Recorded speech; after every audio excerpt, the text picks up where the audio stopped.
Well, thank you, Mr. Speaker, and I beg to move that the House has considered the Trade Union and Labour Relations Consolidation Act 1992, amendment of Schedule A2, Order 2024. The order will increase the deterrent effect of the Code of Practice on dismissal and re-engagement, which I'll refer to as the Code for the remainder of this debate. The Government has been clear that threats of dismissal and re-engagement should not be used as a negotiation tactic by employers. When the COVID-19 pandemic led to cases of dismissal and re-engagement, the Government asked ACAS to conduct an evidence-gathering exercise to help us better understand this issue, and the report was published in June 2021. The Government then asked ACAS to produce new guidance to ensure that employers are clear on their responsibilities when considering making changes to employment contracts. This guidance was published in November 2021. ACAS has also published guidance for employees. The Government then went further to address the use of dismissal and re-engagement by bringing forward a draft code, aiming to ensure this practice is only ever used as a last resort and that employees are properly consulted and treated fairly. The code seeks to ensure that where an employer wants to make changes to employees' terms and conditions, the employer engages in meaningful consultation with a view to reaching agreement with employees or their representatives in good faith.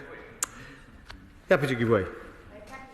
Thank you, Mr. Speaker. I'm very grateful to the Minister for giving way. We discussed this upstairs in committee. Can you confirm for me whether this motion today, which puts the code into practice, would this itself stop Willie Walsh from threatening to fire and rehire all the tens of 10,000 air stewards and stewardesses and others in British Airways, or the workers in British Gas? Yes or no? Would it stop it, yes or no? Well, it's wrong to talk about individual cases, clearly, because they were all different in different circumstances, but this is about a financial deterrent for those kind of actions. There are different sanctions available where there is different mistreatment of employees, such as civil investigations or any criminal investigations by the Insolvency Service. So there are different measures that can be taken forward where rules are not complied with. Okay. Yeah. I'm grateful to him. I'm grateful to him for giving way again. It clearly talks about the extra 25% in terms of putting businesses and employers off from going down this route. If that is going to save the business a heck of a lot more money than the alternative route, surely they're still going to go down the same route, even though they'll price in the 25% potentially, if it's going to save them more money in the long run, particularly in the likes of a British Airways situation where they were dealing with legacy contracts and they were trying to save substantial amounts of money. Surely that's not enough of a disincentive. Well, he raised an interesting point. Most employers treat their employees with dignity and respect, and that's what we'd expect, and that's what we see in the vast majority of cases. And we have an economic environment where we have virtually full employment, which means it's a competitive market for employees, which is the biggest protection, the best protection you can give somebody in terms of this kind of approach that some employers take, and we're trying to mitigate against this with these kind of actions. We believe this strikes a fair balance. We believe there are situations where this dismissal and re-engagement is appropriate, and I can expand on that if you'd like me to. But so it's trying to strike the balance of what we do, and we think we've struck that balance. Happy to give way, yeah. Thank you very much, Madam Deputy Speaker. I thank the Honourable the Minister for giving way on this point. Would he agree with me, though, or would he appreciate that for many of us this code looks like very optimistic, is thinking about the best case scenario with human behaviour and industrial relations, and the result is that it's really toothless in dealing with companies who might operate out with the norm? I don't think that is the case. Clearly, there is a financial deterrent here to go down the route that isn't appropriate, where people don't follow the code, which I say is striking a balance. There are situations when, as a last resort, the businesses do need to do something more drastic along these lines. For example, if a business is in peril and it financially can't survive without making these kind of changes, and this has been, these are cases that have come before tribunals in the past, and whether it's right that everybody shares a small burden in terms of potentially a reduction in salary, for example, and so one person can't hold out against that kind of situation. So a restructuring can continue in the interests of the many rather than the few. And these things have been used in the past that have saved businesses and therefore saved jobs. So that's a situation we're trying to protect, whilst trying to protect against a situation where a rogue employer uses these kind of opportunities irresponsibly and unfairly. The code will apply to all employers regardless of their size. We expect all employers in relevant scenarios to adhere to what the code sets out. As I said earlier, employment tribunals will have the power to apply an uplift of up to 25% of an employee's compensation if an employer unreasonably fails to comply with the code where it applies. In accordance with the Trade Union and Labour Relations Consolidation Act 1992, the 1992 Act, the Secretary of State consulted with ACAS on a draft statutory code before publishing it. Between January and April 2023, the Government publicly consulted on a draft code enabling trade unions, employers and other interested parties to contribute their views. Careful consideration was given to those views, and as a result changes were made to the draft code. The Government is very grateful to all respondents to the consultation for their considered and helpful responses. An updated draft code was then laid in Parliament on the 19th of February. A Government response to the consultation was also published on the same day. The draft code was then debated in both Houses of Parliament, and I'm pleased to say that it was approved. The Government will introduce separate legislation to bring the code into force before summer recess. The Government is now going even further by bringing forward this order.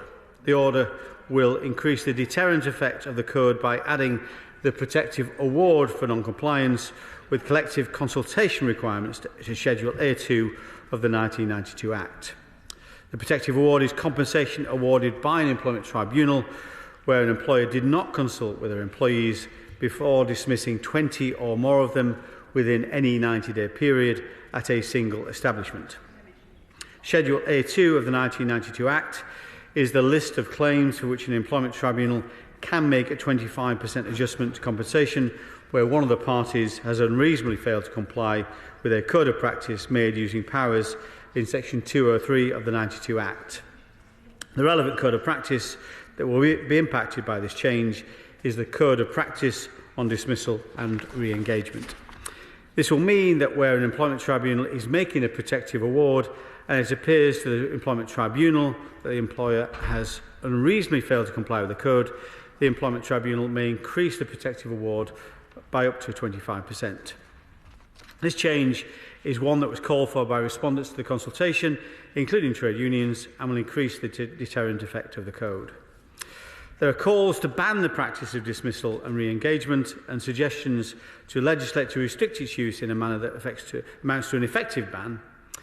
The Government believes we must preserve companies' flexibility to manage their workforce in times of crisis. The UK's flexible labour market is key to economic growth and helping business to thrive. Therefore, we believe it is right that we have mechanisms to enable us to save as many jobs as possible. The Code is a proportionate response to dealing with controversial fire and rehire practices, balancing protections for employees with business flexibility, and that the vast majority of employers want to do the right thing by their employees. For most employers, decisions to change terms and conditions are not taken lightly, nor is a choice to let members of their workforce go. The UK is a great place to start and grow a business and has a strong labour market. Its success is underpinned by balancing labour market flexibility and worker protections. It is vital that we continue to strike the right balance whilst clamping down on poor practice. The Government's intention is for both the Code and the order to be in effect before summer recess, and I commend the order to the House. The question is, as on the order paper, Shadow Minister Justin Mathers. Thank you, Madam Deputy Speaker. Can I start, first of all, by referring to my entries in the Register of Interests, and I'm grateful to the Minister for his introduction and for bringing forward the necessary amendments to primary legislation so soon after the Code of Practice was approved. It has taken us more than 2 years, but today we have the first actual change to legislation to tackle the blight of dismissal and re-engagement, or, as it is more commonly known, fire and rehire. We will not be opposing today's motion, but we are clear that this does not go anywhere near far enough to end this cruel practice, nor meet the promises made by government at the time.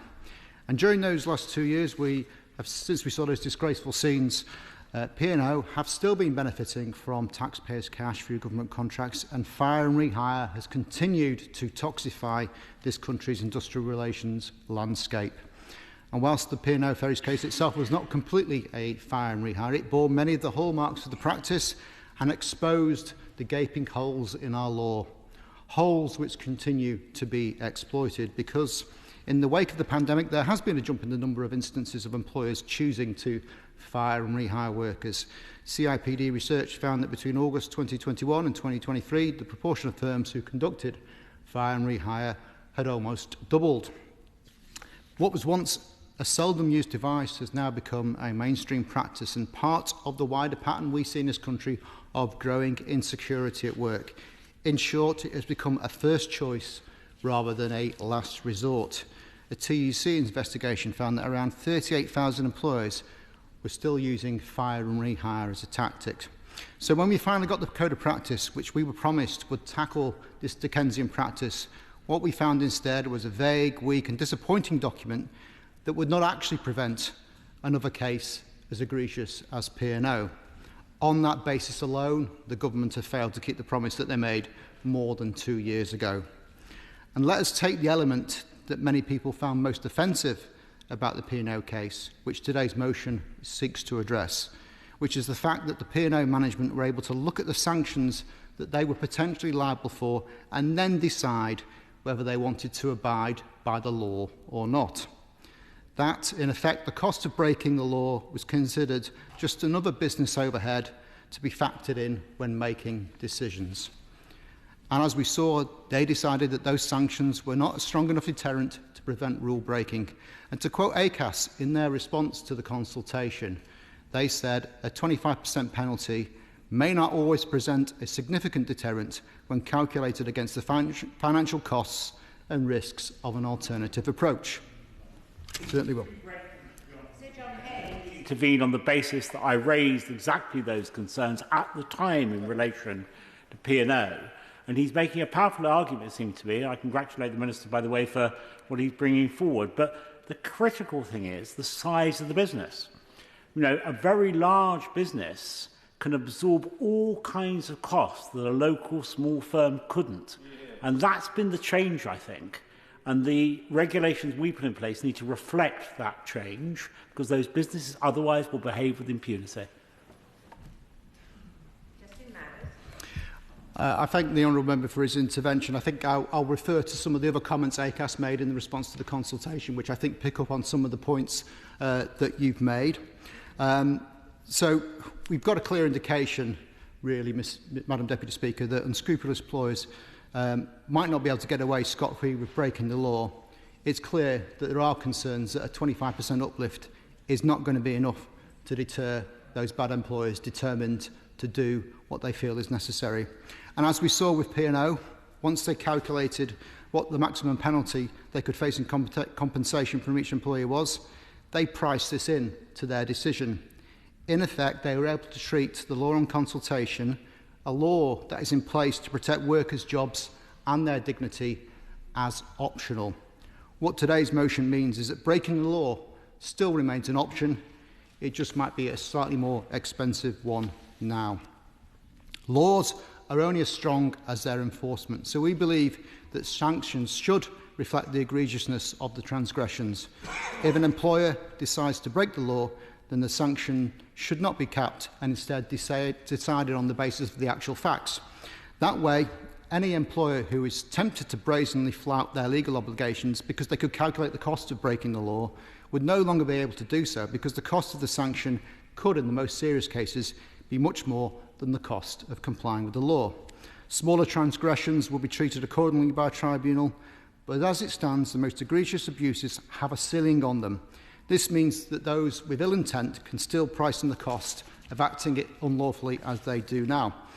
And as ACAS stated in their response to the consultation, There are grounds for considering whether additional or alternative financial disincentives might help the government's policy objectives, including greater uplifts of award where this is just inequitable or where there is an especially egregious breach of the code.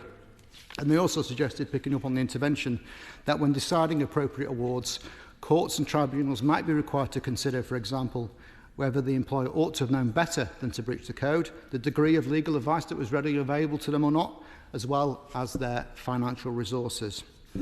We agree with those suggestions. The arrogant, uncaring and deliberate trampling over of workers' rights needs a stronger message being sent from this place that those actions will no longer be tolerated. Bad employers should not be able to buy their way out of doing the right thing, but instead we see the status quo preserved. Thankfully, many good employers understand the importance of working collaboratively with trade unions. We commend those employers, and we know they already go above and beyond their legal requirements. But for those that don't, there is no evidence that the 25% uplift is likely to prove to be a deterrent. The government does not know how often the compensatory uplift is used in other areas of employment law, where there is a similar penalty for transgressing a code of practice. It begs the question, therefore, on what basis has it been decided that this measure will be effective in preventing employers from failing to follow this code of practice? And we welcome the fact that this motion extends the scope of compensation to any situation where a protective award under Section 188 is applicable, which to my understanding does mean that more traditional redundancy situations will be covered. There are, though, limitations on this still. There have to be more than 20 or more employees at the same establishment for the obligations to be activated, which does mean many smaller employers, and probably more pertinently, many more employers who may have their workforce spread over many different settings, retail being an obvious example of this, can still be excluded. It also only protects employees, meaning, of course, some of the most insecure workers in the labour market will not benefit one jot. And, of course, we know the government intends to reintroduce employment tribunal fees, which, as we know from previous experience, does inhibit people from enforcing their rights. The regulations also provide for a reduction in compensation by 25% where the employee unreasonably fails to comply with the code of practice. I did ask the Minister during the debate on the code of practice what elements of the P&O case, or indeed any recent mass redundancy exercise, have led him to believe that such provisions were necessary. I'm afraid I didn't get a satisfactory response, so I asked the question again. Surely there has been nothing in recent high-profile examples of fire and rehire redundancy that mean giving powers to tribunals to take compensation away from employees was actually necessary. So, in conclusion, Madam Deputy Speaker, we will not be opposing the motion today as it is a step. It's a small step, but it's a step all the same in the right direction. But let us be clear, absolutely clear, that what we have before us today will not stop another case as egregious as P&O. It has taken us 2 years to get to this point, 2 years when we have seen growing insecurity at work, and 2 years during which we have got no closer to having the protections that workers in this country deserve. When the government committed to responding to the outrage of P&O, there was a moment of consensus across the business world, across the political spectrum and indeed across the whole country, that this disgraceful practice should be consigned to the history books. Epitomising that consensus, the Business Secretary at the time, the Right Honourable Member for Welwyn Hatfield, said, and I quote, "We will not allow this to happen again. That where new laws are needed, we will create them. Where legal loopholes are cynically exploited, we will close them. And where employment rights are too weak, we will strengthen them." Well, as I stand here today, those legal loopholes remain as open now as they did 2 years ago, and there is nothing, absolutely nothing, to stop the outrage of P&O happening again. And that, Madam Deputy Speaker, is yet another example of the long list of wrongs that it will need a Labour government to put right. It is time to end the race to the bottom. It is time to end fire and rehire. SNP spokesperson Chris Stevens. Well, thank you, Madam Deputy Speaker. I too refer to my register of members' interest. Now, Madam Deputy Speaker, when I saw the order paper on an item that said terms and conditions of employment, I thought, oh, this is perhaps good news. Perhaps after the 20 times the government was committed to an employment bill, we would actually see it. I thought that nearly 7 years on, from the Taylor Review, of which almost 50 recommendations have not been enacted or brought before the House, we would see that an opportunity to create dignity, fairness and an inclusive labour market, leading to a fairer and more equal nation. But what we have today, Madam Deputy Speaker, is a snail step, albeit a welcome one, which I will welcome with some qualifications. But the reality is, Madam Deputy Speaker, for thousands of workers across these islands, terms and conditions of employment sees too many working people at the mercy and the victims of bosses looking to cut costs, and that's exactly what Fire and Rehire is about. What it's also about is zero-hour contracts, bogus self-employment, short-term notice shift changes, leaving workers with additional transport and childcare costs. But I do want to concentrate now on the evil practice of Fire and Rehire. My honourable friend for Paisley and Renfrewshire North, who's now had to go to a committee, has tabled 2 private members' bills seeking to outlaw fire and rehire practices, which is supported by over 100 MPs in the House and supported by trade unions Unite, BALPA and GMB. Now, I listened carefully to the Minister's exchange with my honourable friend and the honourable member for Edinburgh West, and I think that my scepticism about what's being laid down today is exactly what would happen in a tribunal case for unfair dismissal, where there would be a re-engagement order placed on an employer, where there's been a dismissal and the tribunal would order a reinstatement. We all know that very few cases in which a tribunal says to reinstate a worker who's been dismissed actually leads to that reinstatement, because what employers do is they'll absorb the costs of paying the additional costs for failing to reinstate, and that's what they do. And it's the same principles here. Now, I welcome the fact that there'll be a penalty where fire and rehire is taking place, but it is the same principles. And I'm afraid, Minister, I think my scepticism would be that this will not, as the Labour front bench have said, will not end the practice of fire and rehire, but large employers will get their calculators out and absorb the costs, like we've seen, for example, with British Airways or P&O, of which I saw the base committee exchanges last week, quite extraordinary exchanges with the P&O chief executive.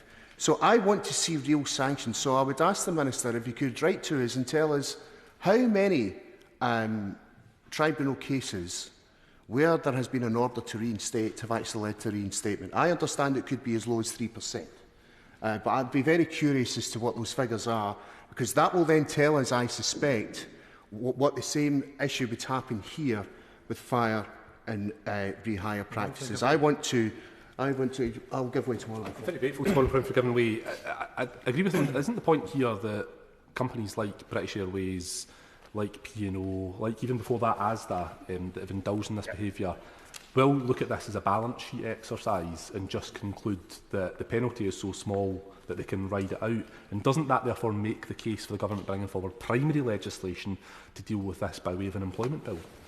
Well, I agree with my honourable friend, there should be an employment bill, but I think that the concern we would have is exactly as my honourable friend for Glasgow East has outlined, is that large employers will get the calculator out and they will decide to absorb the cost, and they will then, as they see it, take the smaller financial hit in terms of paying a penalty than they would for fire and rehire.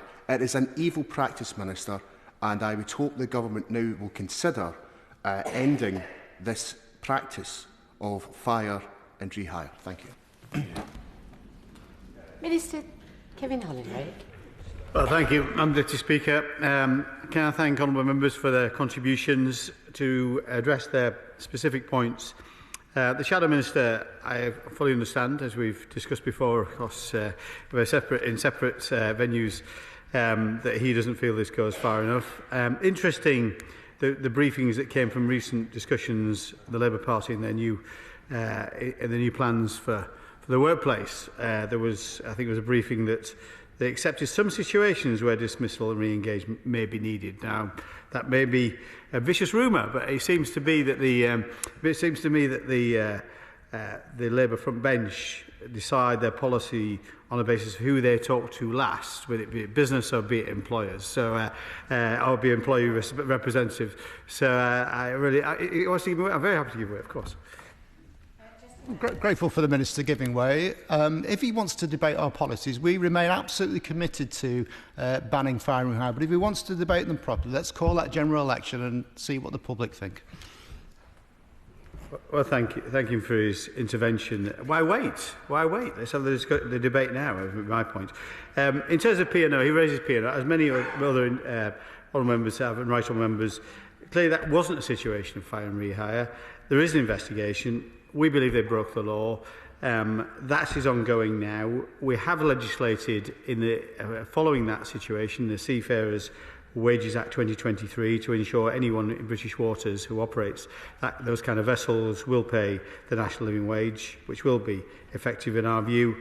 I would point out to him and to the honourable member for Glasgow South West, which he describes an evil practice, which I think is not the right kind of language. When I'm not saying there aren't situations where sometimes employers will do the wrong thing by their employees, but most employers do the right thing. There are businesses that have no alternative, if I can just make the point, no alternative other than to do this, to save the business, save jobs. And I think to describe every situation of dismissal and re-engagement as an evil practice is entirely the wrong kind of language. I thank the Minister for giving way, which he's typically generous in doing so.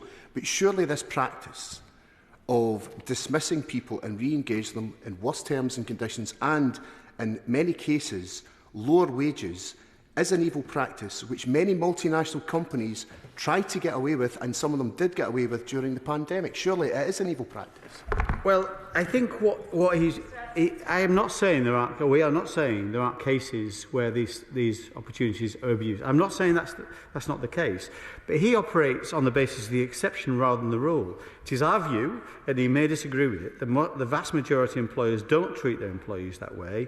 There are situations, and there have been situations on record that have gone before the court, where the court has upheld the right for an employer to do this on the basis that the employer was trying to restructure the company, to save the jobs, on the basis everybody in that workplace would save a few percent, would have to reduce their salaries by a few percent, which is better in the employer's view than the business itself going down. He must see there are some situations like that where it is the only option the employer has, and the operating in the interests of the wider workforce, that was the right thing to do in those situations. Him describing it as an evil practice, I think he's wrong and missing the point.